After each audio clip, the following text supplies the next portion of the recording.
Am I gonna sell my FEG in this dip? The world is coming to an end.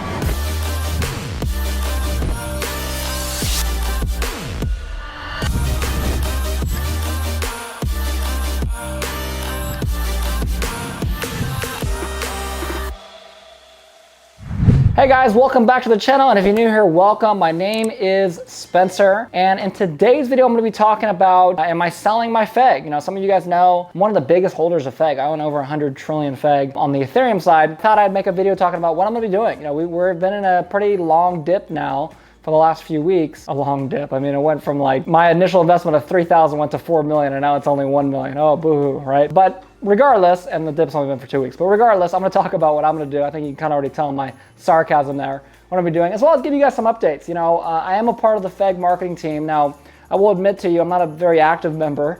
I kind of tune in, as if any of the guys watching this know.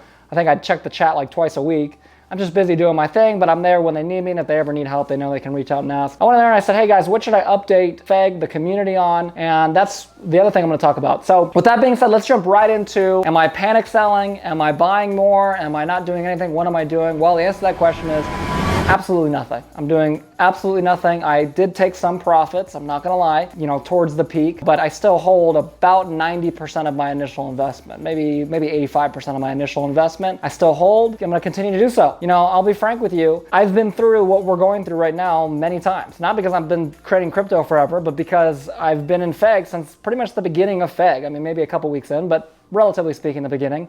And in that time, I've seen it go like this. There's a huge uptick, it corrects by about 50, 60%, and then it goes flat for a little while, which is basically what it's doing right now, you know? Now, the thing about crypto is flat, what that really means is like, it goes up and down by 20%. That's really what it means, okay? But you know, for crypto, that is kind of flat. And then what happens is it starts to gain momentum, it goes up like crazy again, pumps, and then drops 50% and hangs out there. And it's gonna continue to do that in perpetuity, okay? Now, what does that mean for me? Well, that means, first of all, I already took some chips off the table. I only invested $3,000 in this. This is a fun side thing for me. What difference does it make? I already know I'm gonna walk away with making a good amount of money. So what difference does it make if it goes up or down? If in the long run, it's gonna go up, which I believe it is. So that's why I continue to hold. That's why I'm not gonna sell. Now, if you're in a situation where you bought at the peak and now you've lost 50% of your money, well, if I was in that position, I know I wouldn't sell, because then you're just losing 50%. You're realizing your losses, right? Now, I'm not a financial advisor. I don't want to give you advice on what you should or shouldn't do, but I will say this, for me, you know, did you get into crypto to make long-term or short-term money? If it's short-term money, well, then, you know, and you need that money back, then you have to sell, right, I guess.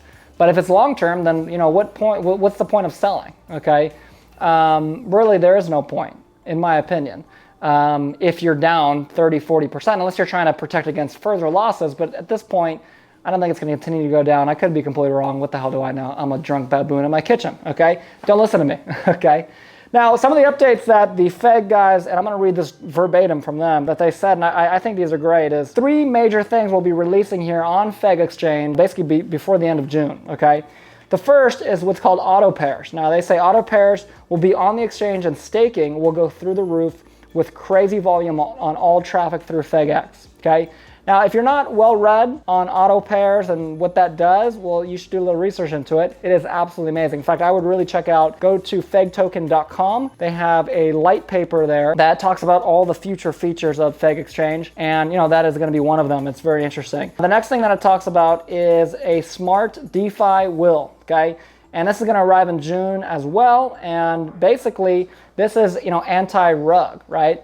Now, again, if you're not familiar with rugs is a big issue, especially in, you know, micro caps. And I don't really think you'd consider FEG a micro cap anymore. But regardless, in these smaller altcoins, rugs are an issue. I mean, we see it all the time, you know, especially on some of these TikTok coins that blow up and then they get rugs pulled, right? So this is going to say goodbye to rugs, according to this text I get here from Frankie B. Shout out to you in the marketing chat. It says, arrives in June and say bye-bye to rugs in this crypto space. How many coins will want to start up being on a smart contract with auto liquidity and anti-rug? The simple answer is all of them. You know, so the big goal, if you're not familiar with smart DeFi and the smart DeFi will that Frankie's talking about here, is, you know, to market to other coins, other altcoins that are just getting started, to come and list their coins on FEG Exchange, because that's going to be the real value of FEG. It's not gonna be these pumps, it's gonna be the long-term usage of FEG Exchange as a major platform. Now, the last thing that Frankie mentioned here was a smart swap. He says one swap on the exchange will be so cool and is coming in June to help lower gas fees. At the moment,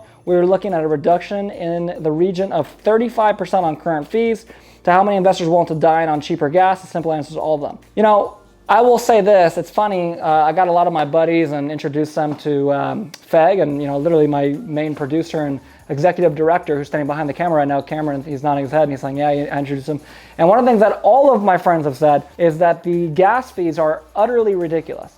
And they are, to be frank. I mean, I literally had a buddy of mine that put in $300 into Coinbase, and by the time he got to FEG, I think he bought like $60 worth of FEG. I mean, it was pretty bad.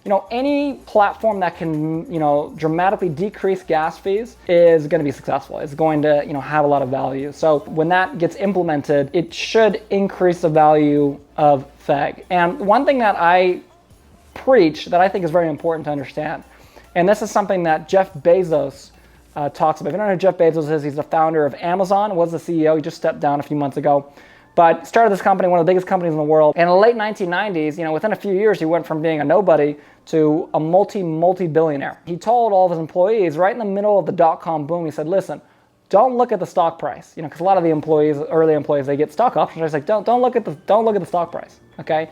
Because here's the thing is, yeah, you look at the stock price that's going up, you feel like a genius, right? You're like, oh, I'm rich, I'm a genius. Well, what happens when it goes back down? And guess what? It did go back down. Amazon stock went down from, 100 and I think it was 110, 115 was its peak in the dot-com boom, all the way down to $8. So it went down 90+%, which again, if you thought, oh, going up makes you a genius, well then going down, well now you feel pretty stupid, huh? Well, his whole quote was don't do that. Don't look at the stock price and justify, oh, I'm smart or I'm dumb or I'm rich or I'm poor based on the stock price. It doesn't matter. What matters is the long-term value of what you're building. And that's why I believe in FEG. That's why I continue to hold it. So with that being said, if you guys enjoyed this video, drop a like down below. Shout out to Drizzy. Okay, I'm waiting for CLB, Certified Lover Boy. It's like already a year and a half late, but whatever, okay? But with that being said, if you enjoy this video, again, drop a like, hit the subscribe button, notification bell, and I'll see you on the next one.